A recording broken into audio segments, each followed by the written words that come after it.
Hey guys, welcome to our channel foodie plate. మనకి morning idli dosa ఇలా tiffins చేసుకుంటున్నప్పుడు దాంట్లో చట్నీ కంపల్సరీ కదండి. సో కానీ చట్నీ చేయాలంటే కొంచెం టైం పడుతుంది. అందులోనూ మళ్ళీ పల్లీల చట్నీ, కొబ్బరికాయ చట్నీ అవైలబుల్ ఉన్నాయో లేదో, అలా కాకుండా ఆనియన్స్ ఉంటే ఇంట్లో ఆనియన్ చట్నీ ఈజీగా ఎలా చేసుకోవాలో చూపించేస్తానండి. టేస్టీగా ఉంటుంది, ఈజీగా ఉంటుంది. ఆనియన్స్ అనేసరికి అందరింట్లో పక్కా ఉంటాయి కదండి. సో మీరు కూడా ఈ రెసిపీ చూసి ట్రై చేసేయండి. ఫస్ట్ అయితే కడాయి పెట్టేసుకుని దాంట్లో ఆయిల్ వేసుకుని కొంచెం జీరా, ఒక 4-5 వెల్లుల్లి రబ్బలు అండ్ ఆనియన్స్ చిన్న చిన్న ముక్కల కింద కట్ చేసుకున్నవి లేదా కొంచెం మీడియం సైజ్ ముక్కల కింద కట్ చేసుకున్నవి వేసేసుకుని ఒకసారి ఫ్రై చేసేసుకోండి. అవి కొంచెం ఫ్రై అవుతున్న టైంలో సాల్ట్ వేసుకోండి, త్వరగా కుక్ అవుతాయి కాబట్టి. సాల్ట్ వేసుకుని ఒకసారి మిక్స్ చేసుకుని వాటితో పాటు ఎండుమిరపకాయలు కూడా 4-5 ఆర్ 6 మీ స్పైస్ లెవెల్స్ బట్టి వేసుకుని ఇంకొకసారి మిక్స్ చేసుకుని ఫ్రై చేసుకోండి. ఆనియన్స్ లైట్ బ్రౌనిష్ కలర్ వచ్చేంత వరకు ఫ్రై చేసుకుని దాంట్లో కొంచెం వేపుడు శనగపప్పు కూడా వేసుకోండి.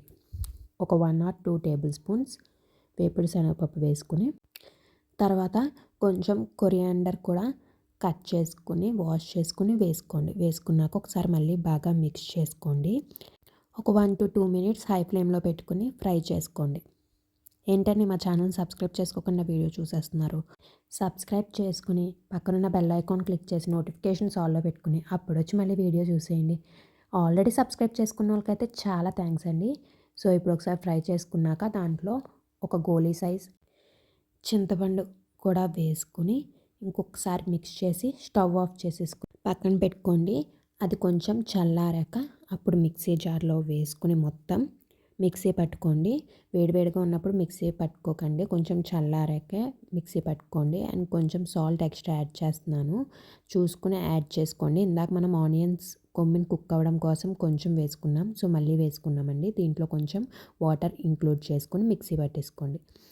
అంతేనండి, టేస్టీ ఆనియన్ చట్నీ అయితే రెడీ అయిపోయింది. మీకు కావాలి అనుకుంటే పోపు కూడా యాడ్ చేసుకోవచ్చండి, మేమైతే యాడ్ చేసుకోలేదు.